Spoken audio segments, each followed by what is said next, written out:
Welcome, everyone. We're going to run through a presentation today on Alberta's forecast for drought in 2024 and the actions that the Department of Environment and Protected Areas with the Alberta government is taking to prepare for and manage that drought should it appear at the level of severity that we're expecting in 2024.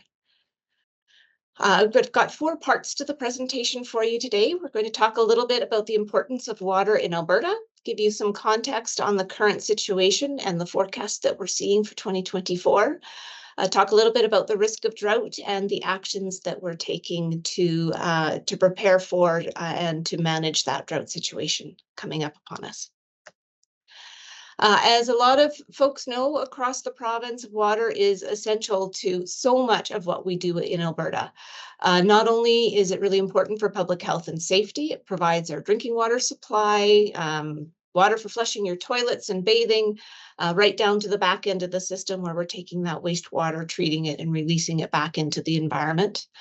Water is also essential to our agricultural sector. A large portion of our water, particularly in southern Alberta, is dedicated to our irrigation districts, but it's also used, water is also used by our farmers and ranchers that are outside the irrigation districts, as well as agribusiness and feedlots. So when we're producing fertilizer or making French fries, those all draw on our water system as well.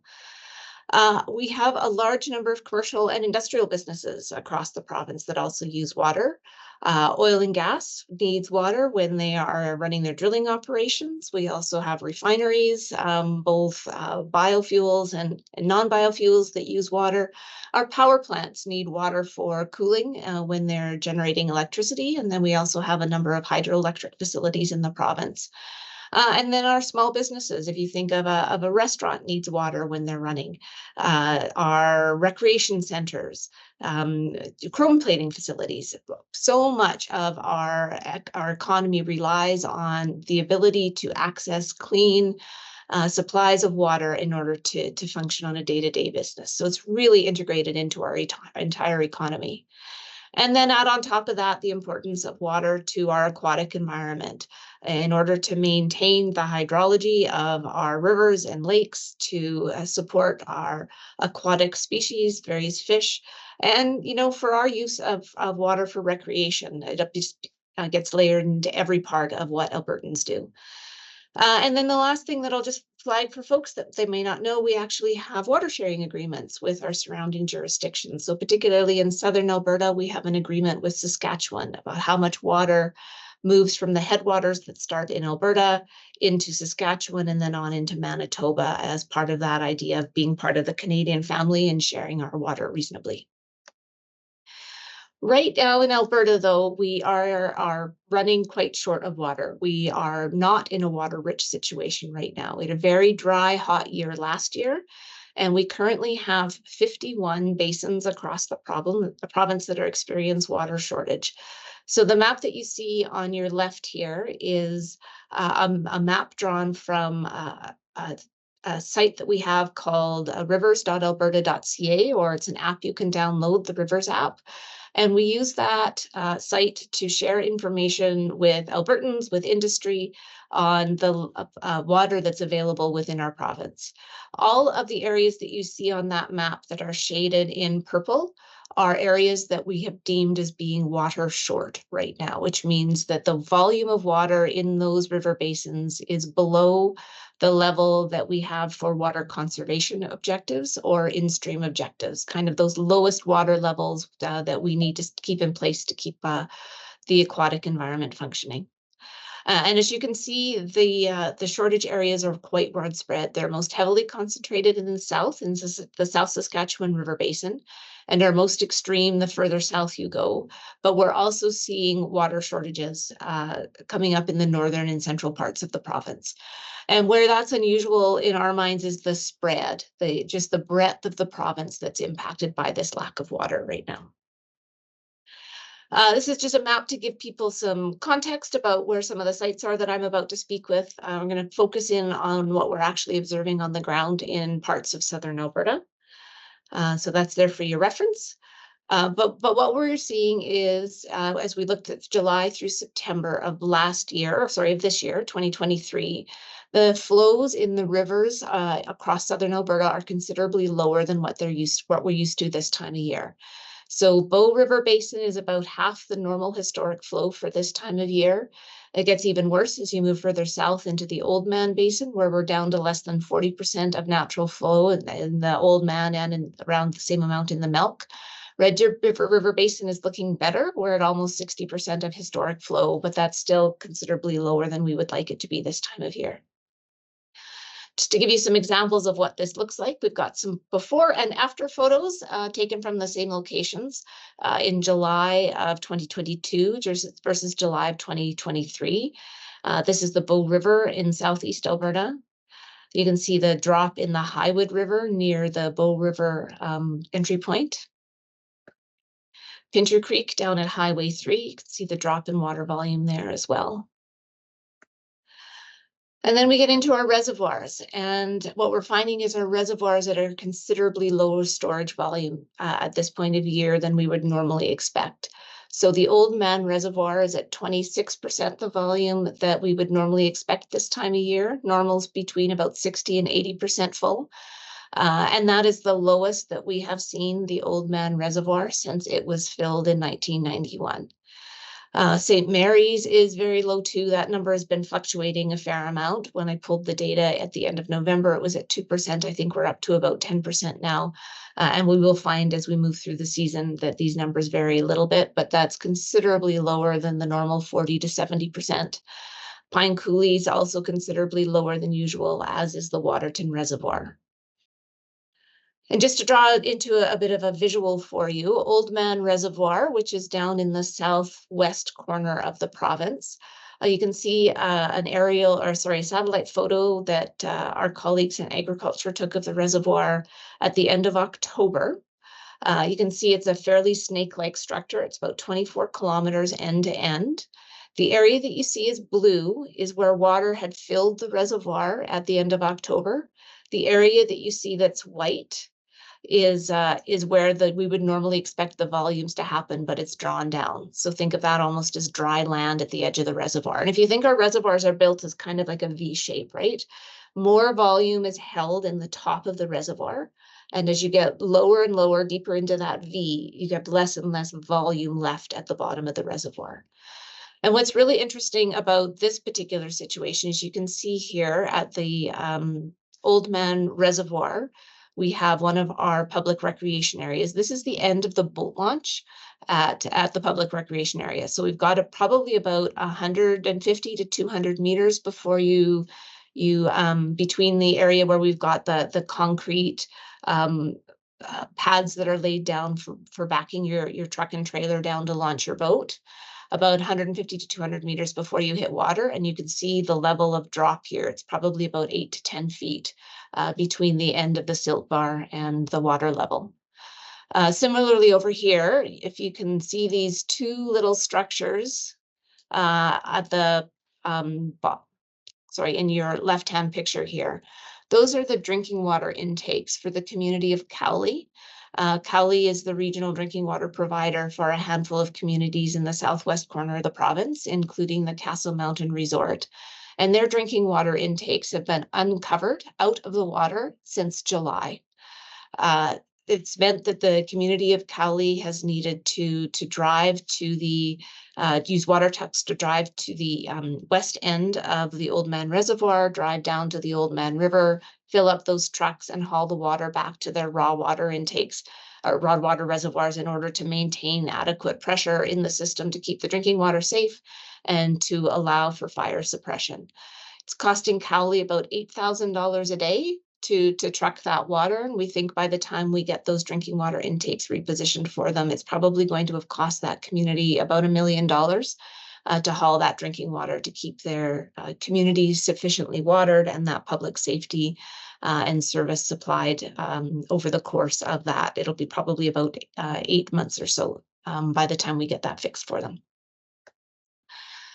Similarly, at the St. Mary's Reservoir, you can just see a couple images here where we have the boat launch is a considerable distance away, again, from the from where the water is in the reservoir, as well as you can see how far drawn down the reservoir is as we stand on the top of the dam, and you can see considerable distance before you reach the water.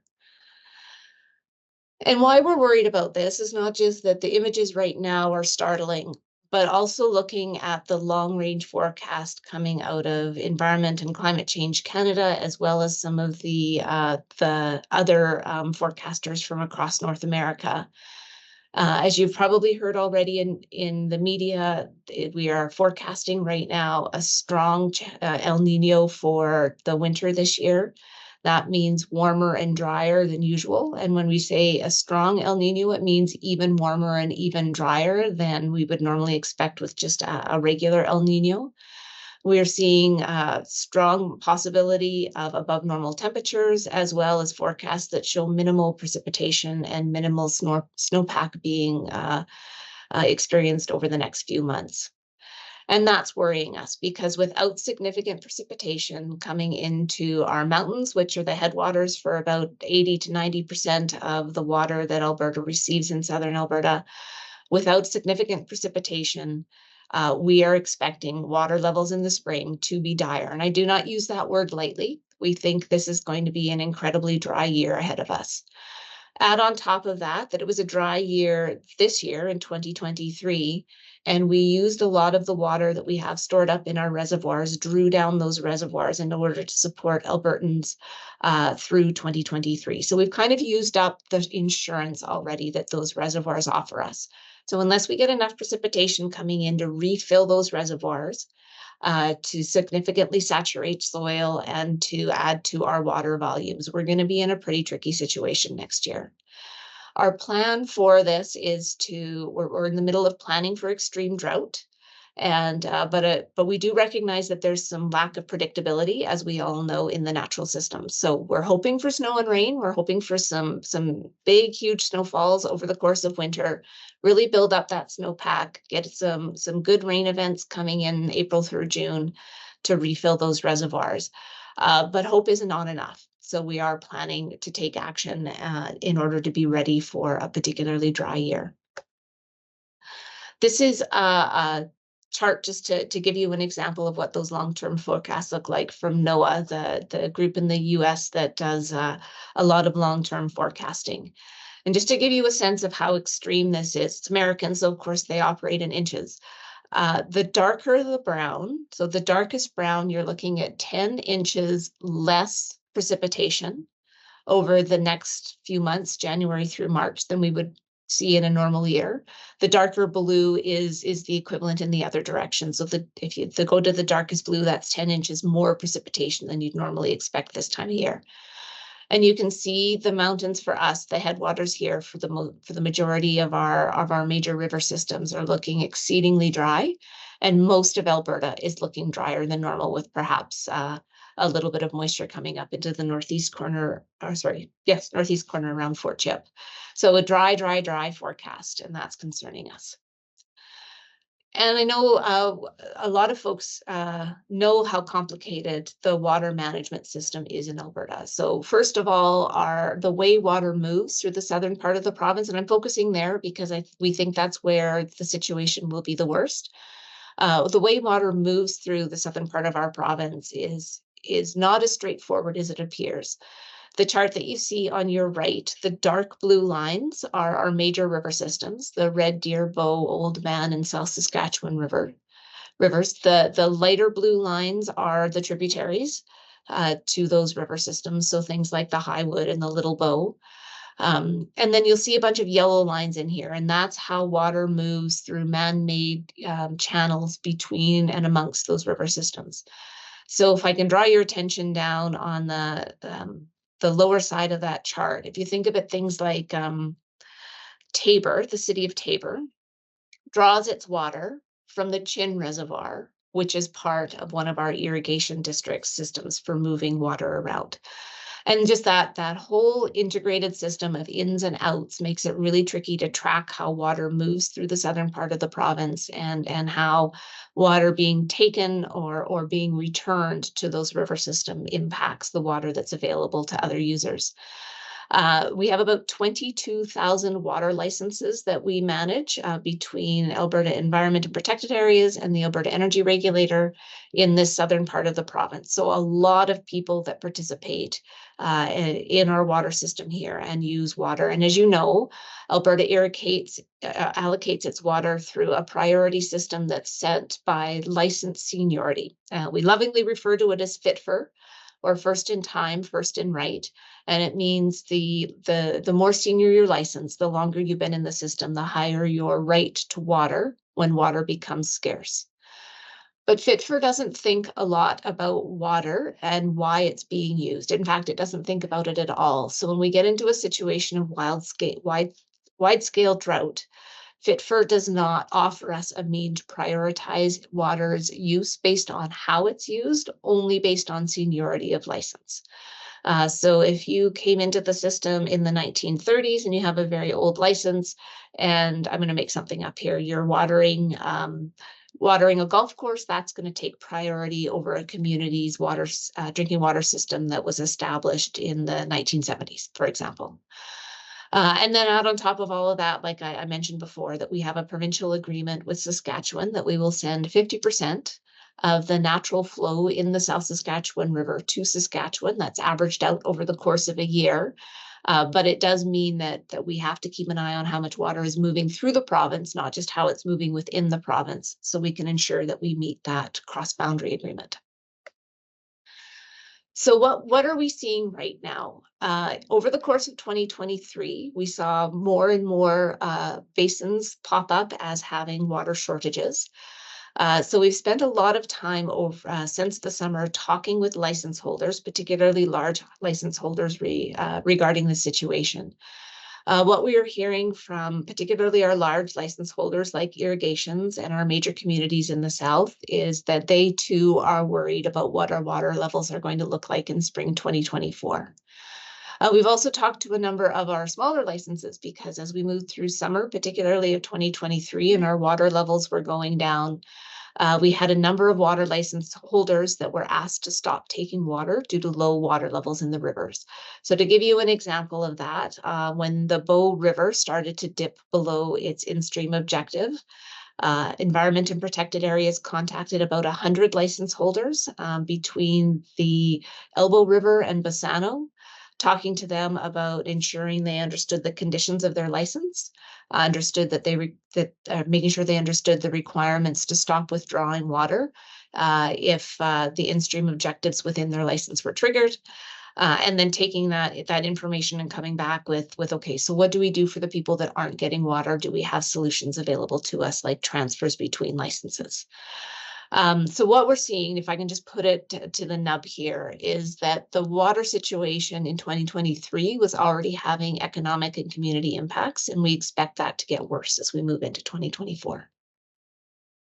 So what are we doing about it? I think this becomes the most important part because we can't control how much water comes into the province. As much as I would love to, I have no authority over snowfall or rain. So we have to look at what's within the realm of possible and what's within the realm of management within the department's tools. So we're looking at our water management system in a way to manage the drought within 3 buckets of work here. First is ensuring that we have good awareness, educational materials, and information out to our water users, and seeking voluntary measures for conservation, because that's where we start from, right? You saw that with the City of Calgary this year. They put in measures around drought management, watering provisions. All of those are essential in order to reduce the amount of water we're consuming and make more water available to use within the system. So that was what we've spent most of the fall doing, talking with large water users, making sure they understand the severity of the situation, not just in their backyard, but in the province in general, so that we can get some interest in stepping into step 2, which is collaborative agreements and regulatory tools. So we have approached our major water users in the province and asked them to participate with us in the early part of next year to assess whether or not we can, rather than going into legal tools and cutting people off, whether we can share. If everyone takes less water, if everyone agrees to take less water, we can take the water we have available to us and spread it across more users. This is the tool that we used in the early 2000s, which was our last major drought. We had 3 major tributaries in the Oldman River in southwestern Alberta that went into a severe water shortage. And they all agreed, all of those 100 or so water users in that corner of the province agreed they would take 60% of the water that was allocated to them according to their license, only use 60%. And by only using 60%, everyone was able to access water instead of a handful of licenses accessing 100% of their water and others getting none. So we've got agreement from many or all of our major water license holders across the province to step in and negotiate sharing agreements in the early part of 2024. If those collaborative agreements don't work, or if they are insufficient, then we do have the option of declaring a water emergency using Section 107 of the Water Act. Where that gets a little dicey for us is we've never done it before. So we will be learning as we go, and we are working now on what that would actually look like if we were to roll it out. And then just to reiterate, give you a sense of timeline, we've spent most of November and December meeting with major water users and key stakeholders to try to make sure that we are all kind of have the same amount of information available to us. We've been talking a lot with them about how managing this drought situation cannot be done by environment and protected areas alone. This is not an environment or a government problem. This is a societal problem. And we need them to lean in to help us find societal solutions in order to manage the best way we can through 2024. We intend to work with them, those major water users, through the first 3 months of next year to develop collaborative water sharing arrangements. We have a couple legal tools that we can do to put those in place or use to put those in place.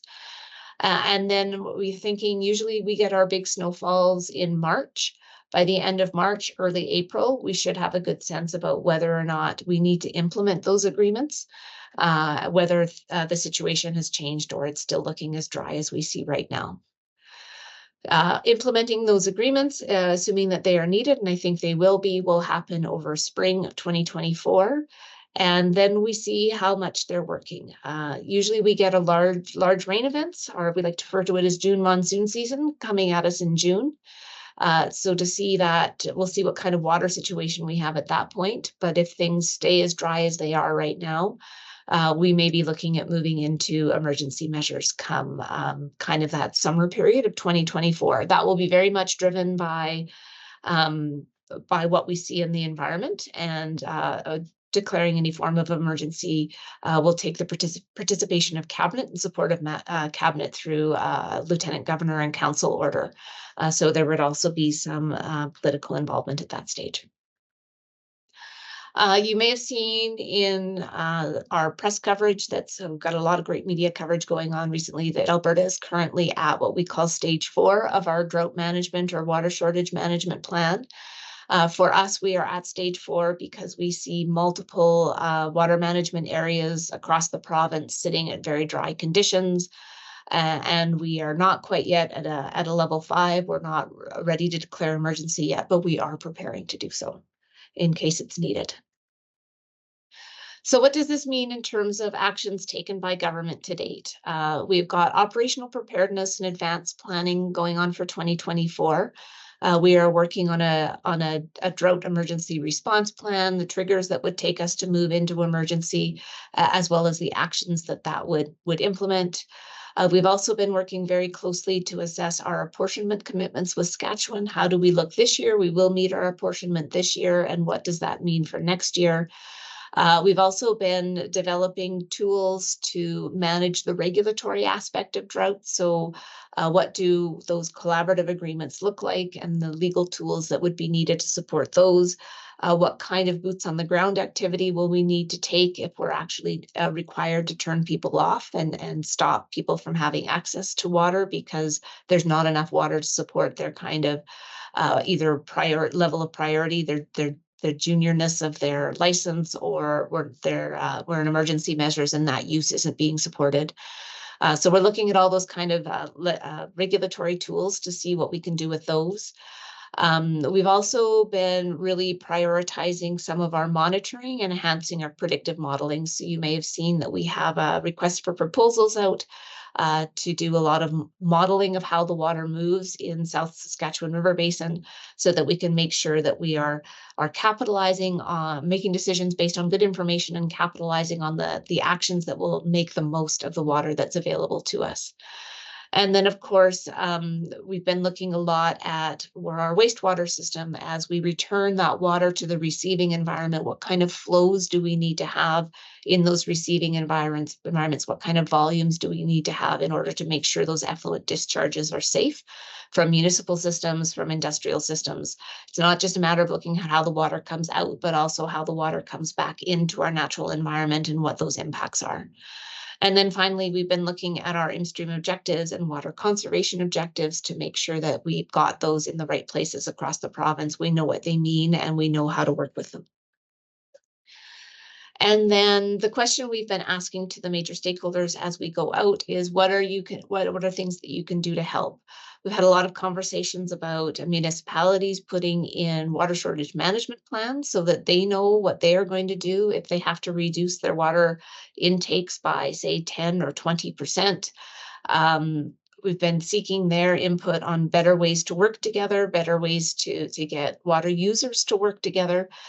Overall, I can just say that we've had an exceedingly positive response from water users as we've spoken to them. Everyone understands this is a societal issue that they need to contribute in order to work us through this situation, that we are better off being collaborative in this space and trying to find solutions that make the best of our water for everyone, rather than just focusing on individual needs. And then we've put a new Drought webpage up. We've increased the content there, and we intend to also supplement that with additional key messages and information that our citizens and our water users can use in order to help us manage through what we anticipate will be a difficult 2024. And with that, Sheldon, I think we'll turn off the recording. Thank you so much.